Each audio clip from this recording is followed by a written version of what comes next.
Ya, shalom saudara. Kita ketemu di tengah panasnya dunia ya. Panas sekali. Soalnya ini panas, anginnya panas, semuanya panas. Ya. Kenapa? Iya, yang penting hatinya jangan panas saja. Ya. Nah, saudara, saya akan lanjutkan perenungan kita. Ini jadi satu penutup ya saudara ya, untuk kita merenungkan karya penciptaan. Saudara, kita akan renungkan dalam Kejadian 3 ayat 21 saudara.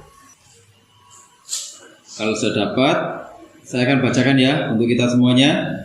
Dan Tuhan Allah membuat pakaian dari kulit binatang untuk manusia dan untuk istrinya itu, lalu mengenakannya kepada mereka.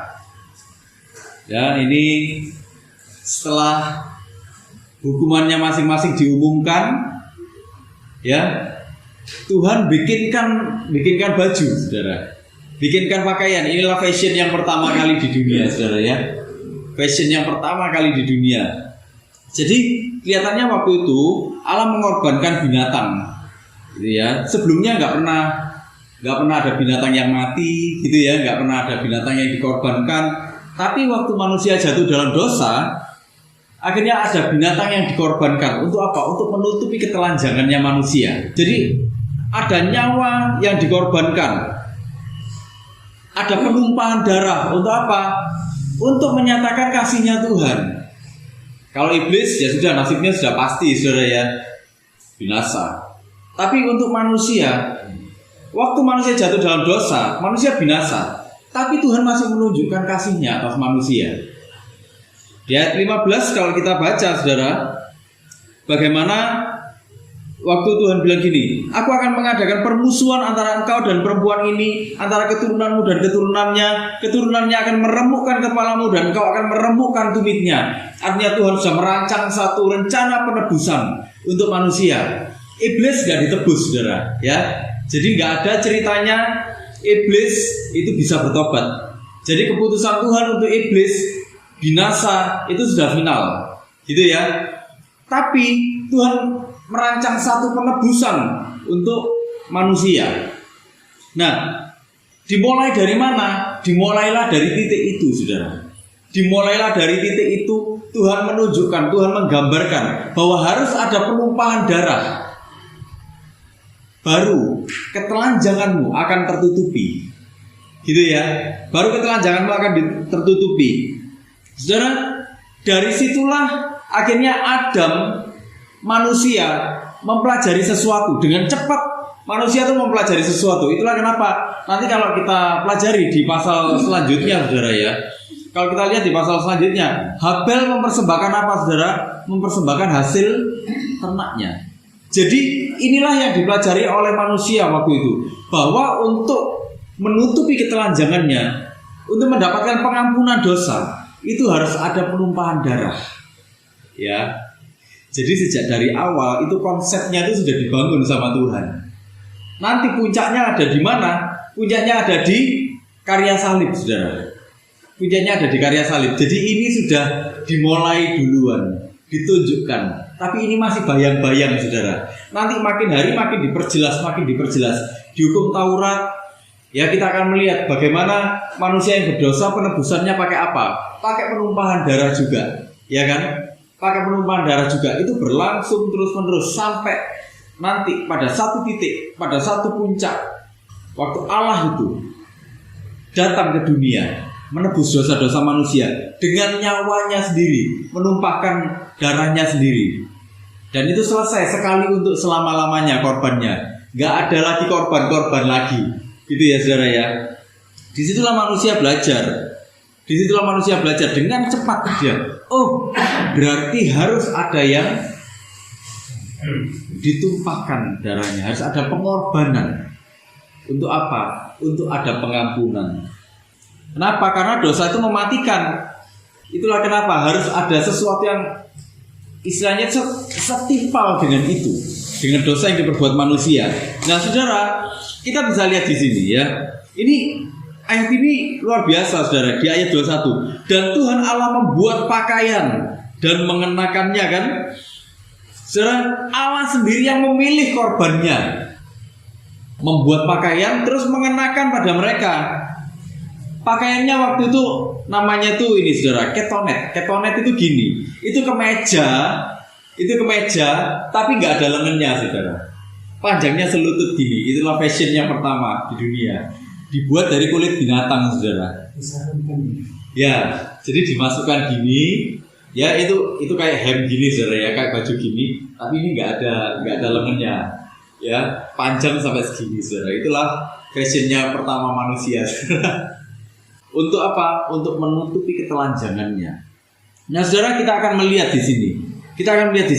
Bagaimana Allah itu menyadari betapa hancurnya manusia. Dan kalau tanpa inisiatifnya Tuhan yang menyelamatkan mereka, kalau tanpa Tuhan itu turun tangan mengatasi kehancurannya mereka, manusia itu nggak akan pernah ketemu sama Tuhan, nggak akan pernah hidup baik-baik saja, nggak akan pernah ada penebusan, dan hidupnya pasti binasa semua. Ya, Allah menyadari betapa hancurnya manusia itu. Tapi karena Allah menyadari juga betapa hancurnya manusia, Allah juga menyatakan kasih-Nya atas manusia saat itu. Telanjangnya manusia itu menunjukkan apa saudara? Menunjukkan betapa rusaknya manusia, total rusaknya itu. Secara moral mereka rusak. Bagaimana mereka berusaha mengkhianati Tuhan. Tuhan yang mempercayai mereka, ya toh, berusaha dikhianati. Rusak ini moralnya. Kemudian secara sosial mereka rusak. Bagaimana suami dengan istri ini saling menuduh, ya kan? Bagaimana Adam menuduh istrinya lah yang membuat dosa, yang membuat berdosa. Padahal seharusnya dia juga bertanggung jawab untuk istrinya. Rusak kan secara sosial. Bagaimana secara psikologis mereka juga rusak. Kita bisa melihat bagaimana mereka bersembunyi. Mereka ketakutan. Hatinya dipenuhi dengan ketakutan terus-menerus. Dan sampai hari ini manusia juga mengalami banyak ketakutan, ya toh? Nanti gimana ke depan? Ada resesi gimana? Nanti kalau sudah kalau sudah lanjut usia nanti gimana hidupnya? Ya kan banyak orang-orang berpikir kayak gitu kan. Ya kalau dulu waktu masih muda atau masih anak-anak, khawatir apa? Disetrap guru atau dibully teman. Waktu kerja khawatir apa? Nggak dapat penghasilan, ya toh? Begitu sudah agak tua apa saudara? Khawatir apa? Khawatir sakit, ya toh? Takut sakit. Nanti ada cekot-cekot dikit, tanya, oh berarti sih manjur apa ya? Bener gak saudara? Itulah ketakutan-ketakutannya manusia. Secara spiritual manusia juga rusak. Hubungannya dengan Tuhan rusak. Waktu manusia cari Tuhan, sebenarnya manusia cari Tuhan gak saudara? Gak cari Tuhan. Tanpa Tuhan menemui manusia, manusia yang membuat Tuhannya sendiri. Waktu manusia membuat Tuhannya sendiri, Tuhannya yang dibuat oleh manusia, itu adalah Tuhan yang terbatas. Kenapa? Karena Tuhan yang dibuat oleh manusia itu adalah Tuhan yang fungsinya cuma untuk memenuhi kepuasannya sendiri, memuaskan dirinya sendiri. Artinya Tuhannya itu terbatas, ya kan? Secara spiritual manusia juga rusak. Itulah kenapa Tuhan itu menyadari betul rusaknya manusia ini sudah paripurna. Misalnya tuh ultimate lah ini. Sepuncaknya rusak. Iya mentok, betul. Gak mungkin ditolong kecuali Tuhan yang menolong. Itulah kenapa Allah membuat, ya. Dan Tuhan Allah membuat pakaian dari kulit binatang untuk manusia. Ya. Membuat itu gini, asah. Asah itu Tuhan itu mengerjakan, membuat, ya, memproduksi. Bayangkan, ini Tuhan yang membuat loh saudara. Manusia yang berdosa, bayangkan, Tuhan yang turun tangan loh. Manusia rusak, Tuhan mau-maunya loh turun tangan saudara. Tuhan mau-maunya repot ngurusi manusia ini. Kalau saya yang jadi Tuhannya gitu mungkin saya malas. Kalau kita yang jadi Tuhannya gitu juga mungkin kita malas ya saudara ya. Udah mau dikhianati, ya kan? Tapi Tuhan nggak gitu, saudara. Bayangkan, dia mengerjakan. Waktu Allah membuat, itu kata kerja. Artinya dia mengerjakan dengan tangannya, saudara. Dia membuatnya. Bayangkan, Tuhan itu bikinkan baju. Manusia waktu itu bisa bikin baju nggak bisa, saudara. Karena sebelumnya mereka pakai pakaian kemuliaan, ya kan? Mereka baru tahu mereka telanjang. Mereka melihat ketelanjangan mereka waktu mereka jatuh dalam dosa. Artinya mereka nggak tahu caranya bikin baju, saudara. Mereka bikin cawat, tapi cawat itu rusak nggak, saudara? Dari dedaunan loh, saudara. Dari dedaunan dipakai di badan, gatal semua, iya, ya kan? Mereka nggak tahu caranya dan Tuhan membuat, mengerjakannya. Loh, bayangkan kurang apa Tuhan? Kenapa? Ini satu tindakan logisnya Tuhan. Karena Tuhan menyadari, Tuhan tahu persis, ya. Tahu persis apa? Manusia tidak akan mampu menyelamatkan ketelanjangannya. Manusia tidak akan mampu menyelamatkan dirinya sendiri. Itulah kenapa harus aku yang turun tangan, harus aku yang bikinkan bajunya untuk menutupi ketelanjangannya, untuk menutup kerusakannya itu, untuk mengatasi rusaknya manusia itu. Harus aku. Jadi sejak dari awal, saudara, Tuhan itu sudah menunjukkan sama manusia, engkau nggak akan bisa hidupmu itu baik-baik saja, atau hidupmu itu hidupmu yang rusak itu dipulihkan itu nggak mungkin kalau engkau nggak datang kepadaku. Kalau nggak aku yang mengerjakan pemulihan di dalammu, itu nggak mungkin. Nah, jadi sejak dari awal Tuhan itu sudah menunjukkan kepada manusia betapa engkau harus kembali kepada Tuhan, betapa engkau harus bergantung kepada Tuhan. Gitu, saudara. Bayangkan, ini satu tindakan logisnya Tuhan. Tuhan punya logika seperti itu. Nggak mungkin manusia itu bisa mengatasi rusaknya hidupnya itu. Harus aku yang turun tangan. Makanya dipilih sendiri binatangnya, dipilih sendiri jenis kulitnya, dikerjakan sendiri. Saya bayangkan Tuhan tuh motong-motong gitu, saudara ya. Dipotongi sama Tuhan, dipaskan sama, oh ini Adam itu pasnya segini, Hawa itu pasnya segini. Sama Tuhan dibikinkan, diukur sedemikian rupa, saudara ya. Bayangkan loh, Tuhan itu sangat sedetail itu, saudara. Makanya begitu masuk, nggak ada di sini ditulis dan bajunya kedodoran, nggak ada. Waktu mengenakannya kepada mereka, bajunya masuk, gitu loh, saudara. Dipakailah sama Adam dan Hawa. Ya, manusia nggak mampu menyelamatkan dirinya sendiri. Tuhan turun tangan. Kemudian Tuhan bilang gini lagi, Alkitab bilang gini lagi, lalu mengenakannya kepada mereka. Mengenakannya itu gini, saudara. Itu kata kerja juga. Tuhan memakaikan. Jadi kayak anak kecil, saudara. Kalau sama anak bayi, ya, saudara, kalau sama anak bayi gitu, atau anak kecil gitu ya, dia nggak bisa pakai baju. Waktu habis mandi gitu ya, nggak bisa pakai baju, kita pakaikan kan, saudara? Bener nggak? Ayo, angkat tangannya, ya kan? Angkat tangannya, gini, dipakai gini. Ayo, masukkan tangannya. Lah, saya bayangkan Tuhan itu seperti itu sama Adam dan Hawa. Itu pun tindakan logisnya Tuhan. Kenapa? Karena Tuhan melihat kamu nggak mampu mengurus dirimu dengan benar. Kalau kamu mengurus dirimu sendiri, lihat, engkau jatuh ke dalam dosa, fatal akibatnya, ya kan? Tuhan tahu persis, saudara. Setelah ini mereka akan diusir dari Taman Eden, dari kehidupan yang ideal. Mereka pasti menghadapi serangga, ya kan? Digigitlah sama serangga. Mereka mungkin kedinginan, kepanasan, padahal mereka harus bekerja, bener gak? Tuhan menyadari itu semua, saudara. Itu ada di dalam perhitungannya Tuhan, ada dalam logikanya Tuhan, diperhitungkan semuanya sama Tuhan. Itulah kenapa manusia yang gak mampu bikin baju sendiri dan gak mampu pakai baju sendiri waktu itu, saudara, dibikinkan baju, dipakaikan bajunya, saudara.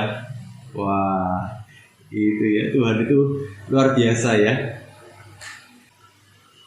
Saya kalau bayangkan ya, gimana ya Adam dan Hawa itu kondisinya mereka dipakaikan sama Tuhan. Tuhan bilang, Adam, Hawa, ayo diangkat tangannya, tangannya diangkat gini, dimasukkan sama Tuhan. Sudah itu dipaskan, ayo dirapikan sendiri.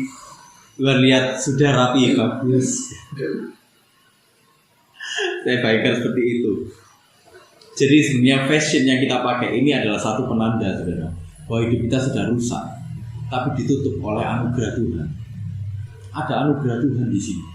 Bayangkan, saudara, manusia yang menghadapi kebinasaan, tapi Tuhan rela-relanya ngurusi manusia, menyediakan anugerahnya untuk manusia, menyediakan pengampunannya untuk manusia lewat apa? Lewat pengorbanan, lewat penumpahan darah.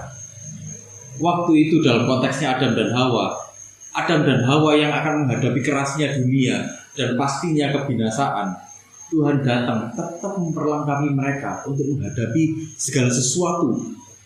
Gitu loh, saudara. Sama dengan apa yang kita hadapi hari-hari ini, saudara. Kalau kita hari ini berpikir Tuhan semuanya terlalu berat, atau Tuhan ini kenapa kok seperti ini, Tuhan kenapa kok gak ideal, Tuhan kenapa kok tantangannya banyak, Tuhan kenapa kok banyak yang menyakitkan hidupku. Tuhan sudah tahu, saudara. Tuhan sudah tahu dan anugerahnya cukup untuk kita semuanya. Seperti Adam dan Hawa yang Tuhan bahkan memproduksi sendiri pakaiannya. Demikian juga Tuhan itu mengatur hidup kita dengan tangannya sendiri, mengenakan pakaian untuk Adam dan Hawa. Demikian juga Tuhan punya tindakan yang logis. Tuhan tahu Sony gak mampu mengatasi hidupnya sendiri. Aku yang akan selalu turun tangan untuk menolong dia. Nah, kayak gitu loh, saudara. Jadi kita gak pernah ditinggalkan sama Tuhan sebenarnya. Itulah yang terjadi. Allah itu tahu, saudara, waktu itu bahwa manusia yang jatuh dalam dosa ini, mereka gak akan sanggup kok kalau dilepas gitu aja di dunia ini. Di dunia yang keras, yang sudah dikutuk sama Tuhan, manusia gak akan mampu. Itulah kenapa anugerahnya Tuhan tetap menyertai mereka. Gitu loh. Jadi sebenarnya waktu itu adalah satu peristiwa bagaimana Tuhan itu menunjukkan anugerahnya atas mereka, atas manusia yang jatuh dalam dosa. Menunjukkan anugerahnya, menunjukkan satu gambaran, bayang-bayang bahwa suatu saat pun Tuhan akan menebus manusia dengan apa? Dengan penumpahan darah. Dan hari ini kita mengalami itu. Kita semua menerima Tuhan sebagai Tuhan dan Juru Selamat, benar ya, saudara ya. Disitulah kita mengalami anugerahnya Tuhan juga. Gitu loh, menikmati karyanya Tuhan. Pakaian yang dibuat sama Tuhan itu adalah perlengkapan untuk kita menyambung hidup. Sama dengan kita hari ini, anugerah yang kita terima dari Tuhan, kebaikan Tuhan yang kita terima sampai hari ini, penyertaan Tuhan itu adalah cara dari Tuhan, tindakan logis dari Tuhan yang melihat ketidakmampuan kita, bahkan ketidakbejusan kita di dalam hidup kita ini. Kita ini kan nakal, saudara. Kita ini sebenarnya anak-anak nakal, gitu loh. Ada di sini saudara yang nggak pernah berbuat dosa, waktu sudah terima Tuhan loh, saudara. Ini udah terima Tuhan ini. Dan aku Tuhan, Engkau adalah Tuhan dan Juru Selamat pribadiku. Ada di sini yang nggak pernah berdosa, saudara? Nggak ada ya, saudara ya. Siapa di sini yang nggak pernah marah sekali aja, saudara? Nggak ada ya, saudara ya. Siapa di sini, saudara, yang di dalam pikirannya gitu nggak pernah ngersuluh, menggerutu? Ayo. Siapa di sini yang nggak pernah sama sekali bahkan meragukan Tuhan, meragukan pertolongannya Tuhan? Siapa yang nggak pernah? Pasti ada yang pernah, saudara ya. Tuhan ini sih nolong nggak sih? Ya kan? Itu kita sudah berbuat dosa. Dosa itu hukumannya selalu maut, saudara. Ya, dosa itu hukumannya selalu maut. Itulah kenapa Tuhan itu tahu betapa tidak becusnya, betapa hancurnya hidupmu, betapa engkau perlu dipulihkan. Dan aku akan menolongmu. betapa engkau nggak becus mengatur hidupmu sendiri. Itulah kenapa aku akan menolongmu dengan apa? Dengan Roh Kudus. Akan menolong hidup kita, memimpin hidup kita. Kalau kita lihat peristiwa waktu itu, saudara, peristiwa Tuhan membuatkan dengan tangannya sendiri, saudara ya, sekaligus mengenakannya, memakaikan. Karena Adam dan Hawa waktu itu mungkin nggak bisa pakai baju sendiri ya.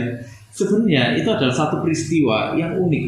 Peristiwa di satu sisi anugerah Tuhan itu ditunjukkan, tapi di sisi yang lain disiplin dari Tuhan itu ditunjukkan juga. Waktu itu jadi gini, saudara, antara kasih dan disiplin itu berjalan beriringan.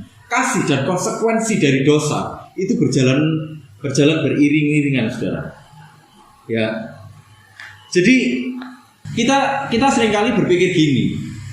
Dalam pikiran kita, kalau Allah itu kasih, kenapa kok ada orang dihukum atau mengalami konsekuensi? Ayo, kenapa? Bukankah seharusnya kita diampuni? Apapun dosanya diampuni, saudara. Dosa, Tuhan itu akan mengampuni dosa kok. Tapi konsekuensinya, nah ini loh. Disiplin itu sebenarnya adalah wujud dari kasih Tuhan, saudara. Tanpa ada disiplin, sebenarnya tidak ada kasih. Jadi kasih dan disiplin itu sebenarnya seperti dua sisi mata uang. Kalau ada kasih tanpa ada disiplin, cuman kasih aja, saudara ya. Misal satu mata uang, cuman ada kasih, disiplinnya nggak ada. Sebenarnya itu bukan kasih, saudara. Itu namanya umbaran, saudara. Kalau cuman ada disiplin tanpa ada kasih, itu namanya otoriter, penyiksaan. Tapi Tuhan nggak seperti itu. Tuhan menunjukkan bahwa kasih dan disiplin itu berjalannya bersama-sama. Ya, Tuhan ngomong sama manusia, kamu sudah jatuh dalam dosa, engkau rusak, benar-benar engkau rusak, engkau binasa. Itu konsekuensi dari engkau melanggar, dari engkau memberontak terhadap aku. Tapi aku tetap menyediakan anugerah buatmu. Ya, menyediakan anugerah buatmu. Anugerah untuk apa, saudara? Supaya kita ini kembali lagi kepada Tuhan. Anugerah yang disediakan sama Tuhan bukan supaya kita bisa berbuat dosa seenaknya sendiri, memuas-muaskan hawa nafsu kita dengan hidup di dalam dosa, bukan. Makanya ajarannya Hyper Grace itu kan bilang gini, waktu kita menerima Tuhan sebagai Tuhan dan Juru Selamat pribadi, kita pengampunan itu kan sekali dan untuk selamanya. Ya sudah selesai. Berarti kita melakukan dosa apapun kita pasti diampuni. Ya kan? Itu ajarannya Hyper Grace kan? Gak apa-apa melakukan dosa. Saudara, setiap manusia pasti berdosa, tapi tidak boleh hidup di dalam dosa. Itulah kenapa Tuhan itu ada kasih juga ada disiplin. Saya ingin bacakan dalam Mazmur 118 ayat 18, saudara. Dibilang gini, ya, Mazmur 118 ayat 18. Tuhan telah menghajar aku dengan keras, tetapi Ia tidak menyerahkan aku kepada maut. Kata menghajar di sini, saudara, itu yasar. Yasar itu apa? Yasar itu jadi ini sifatnya perfect. Perfectnya itu gini. Itu sesuatu yang sifatnya sudah pasti. Kalau orang bersalah, ya, dihajar sama Tuhan. Engkau telah menghajar aku. Ya.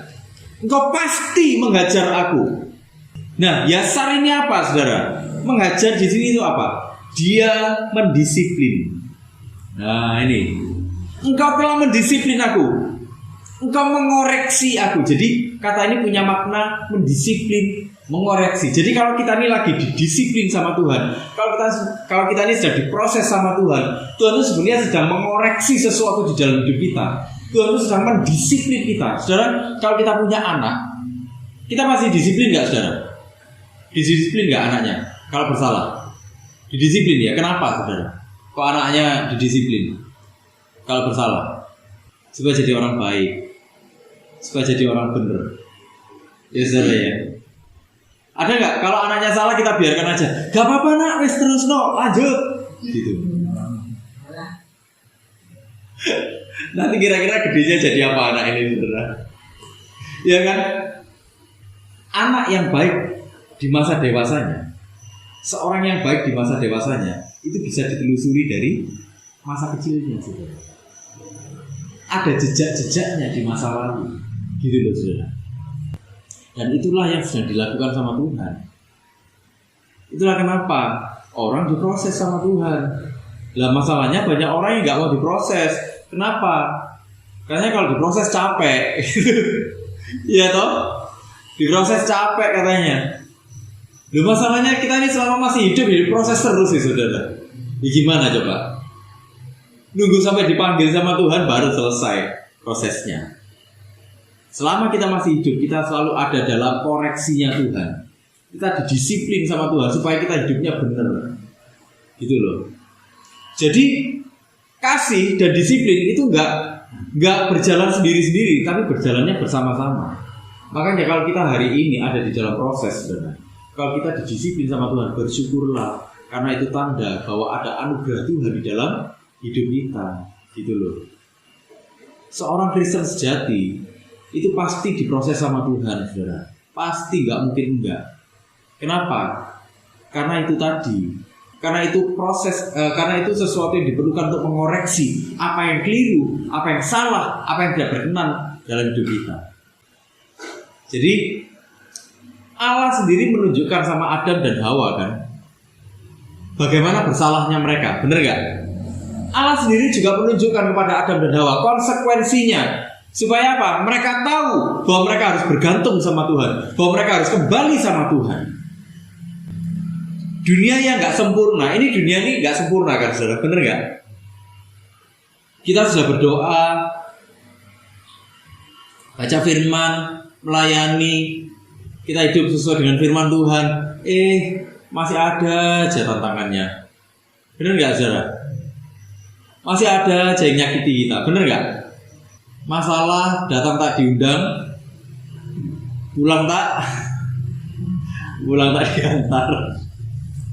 Masalah itu datang sendiri. Pokoknya nggak usah cari masalah gitu. Misalnya masalahnya aja udah banyak. Dunia ini memang tempat yang nggak sempurna. Tapi tempat yang tidak sempurna, dalam ketidaksempurnaan ini kita bisa melihat dengan jelas apa, saudara? Bahwa kita ini hidup hanya oleh kasih karunia seperti Adam dan Hawa tadi. Tuhan sebenarnya sedang menyiratkan kepada Adam dan Hawa. Lihat, aku yang turun tangan kan dalam hidupmu. Aku yang bikinkan kamu baju. Aku yang bikinkan, aku yang ngukur semuanya. Aku yang mengerjakannya dengan tanganku. Aku juga yang makaikan sama kamu karena kamu gak bisa pakai baju kan. Gak bisa bikin, gak bisa pakai. Aku kan yang ngurus semuanya. Tuhan lagi menunjukkan hidupmu tuh hanya oleh anugerah. Hidupmu tuh hanya oleh kasih karuniaku. Sama dalam dunia yang tidak sempurna ini pun Tuhan tuh sudah menunjukkan kamu gak bisa hidup tanpa anugerahku. Kamu gak akan pernah bisa hidup tanpa kasih karunia. 2 Petrus 1 ayat 4 bilang gini, saudara.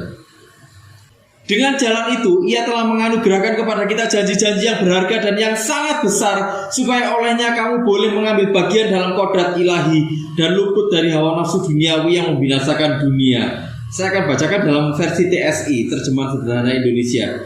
Dibilang gini, dan juga melalui kuasa kemuliaan dan kebaikannya itu, Dia sudah menjanjikan banyak hal kepada kita dengan janji-janji yang berharga dan sangat besar. Karena melalui janji-janji Allah itu, kita menerima roh Allah sendiri dan menjadi bersatu dengan Dia. Dengan begitu, kita tidak terikat lagi dengan segala macam dosa yang disebabkan oleh keinginan-keinginan kita yang jahat. Dosa itu sudah menguasai dunia ini seperti penyakit menular yang mematikan. Nah, saudara bisa lihat artinya ajaran-ajarannya Hyper Grace itu gugur. Alkitab dengan jelas bilang apa? Kita tidak boleh terikat dengan dosa. Kita bisa berdosa dalam hidup ini, tapi kita tidak terikat dengan dosa. Sebenarnya gini, saudara, justru dalam ketidaksempurnaan kita inilah, waktu kita kembali sama Tuhan, aku gak sanggup Tuhan hidup tanpa anugerah-Mu. Tuhan tolong aku, Tuhan, aku penuh kelemahan, Tuhan. Disitulah kita akan melihat kita benar-benar sungguh-sungguh kita butuh anugerahnya Tuhan, kita butuh pimpinannya Tuhan. Tuhan, aku butuh Engkau pulihkan, Tuhan. Selama ini pikirannya orang dipulihkan itu apa? Cuman sebatas dipulihkan dalam hal materi, dipulihkan dalam hal kesehatan. dipulihkan dalam hal apa? Keuangan, pekerjaan, hubungan. Cuma sebatas itu aja. Itu hal-hal yang ada di permukaan, saudara. Tapi Tuhan sudah menunjukkan kepada kita hal yang paling mendalam yang ingin Tuhan pulihkan apa? Engkau dan aku bersatu kembali. Kalau engkau dan aku bersatu kembali, apapun yang engkau hadapi, engkau akan menghadapinya dengan penuh sukacita. Engkau akan menghadapinya bersama-sama dengan aku. Karena semua yang terjadi itu hanya oleh karena anugerah guna. Hidupmu hanya oleh karena anugerah guna. Engkau harus tahu bahwa engkau membutuhkan aku. Satu-satunya yang engkau butuhkan itu hanya aku. Nah itu loh saudara. Jadi kita harus sampai kepada titik itu. Tuhan itu sebenarnya sedang membawa kita ke sana. Itulah kenapa peristiwa tadi menunjukkan tanpa inisiatif Tuhan hancurlah sungguh-sungguh hidup kita. Kita mungkin cari Tuhan, tapi kita nggak akan ketemu sama Tuhan. Kenapa? Karena kita cuma mencari Tuhan yang kita inginkan. Manusia cuma mencari Tuhan yang diinginkannya apa? Tuhan yang mampu memenuhi ekspektasinya. Tuhan yang mampu, dalam tanda kutip, yang mampu memenuhi egonya, keinginan-keinginannya. Cuma itu aja. Tapi Tuhan kita nggak seperti itu. Tuhan kita nggak bisa disetir-setir, saudara. Justru kita lah yang harus ikut Tuhan. Lah kalau Tuhan bisa kita setir-setir, Tuhan kalau Tuhan bisa kita setir, sesungguhnya Dia bukan Tuhan, saudara. Ya, Tuhan itu kan berdaulat, Dia kan pencipta. Masa sih saudara, penciptanya kita setir-setir itu gimana coba ceritanya itu? Bener nggak? Kalau Dia sampai bisa kita setir-setir, artinya Dia bukan Tuhan. Itu aja. Kalau kita ingin menikmati hidup bersama dengan Tuhan, taat sama Tuhan, menyatu dengan Tuhan, disitulah kita akan menikmati hidup dengan Tuhan. Bukan cuma menikmati hidup dengan Tuhan, kita akan tahu kita hidup hanya oleh anugerahnya. Kita akan tahu disitulah kita juga akan menikmati kehidupan. Gak peduli di sekeliling kita tuh mau tidak sempurna sekalipun, tapi kita akan tahu Tuhan kok yang memegang hidupku. Kenapa? Karena Tuhan tahu aku gak bisa apa-apa. Karena Tuhan tahu aku ini gak becus ngurus hidupku ini. Disitulah Tuhan akan memimpin hidup kita, saudara. Ya, saudara, inilah satu peristiwa bahwa Tuhan menunjukkan anugerahnya ada atas manusia. Tapi bukan cuma anugerahnya, disiplinnya juga ada atas manusia. Nikmatilah kasihnya, tapi nikmatilah juga disiplinnya Tuhan. Ya saudara ya, gak perlu ngersolo, gak perlu mangkal. Tuhan kenapa aku kok diproses? Gak perlu seperti itu. Bersyukurlah, artinya Tuhan sedang mengasihi kita. Amin saudara. Ya sama-sama kita berdoa yuk.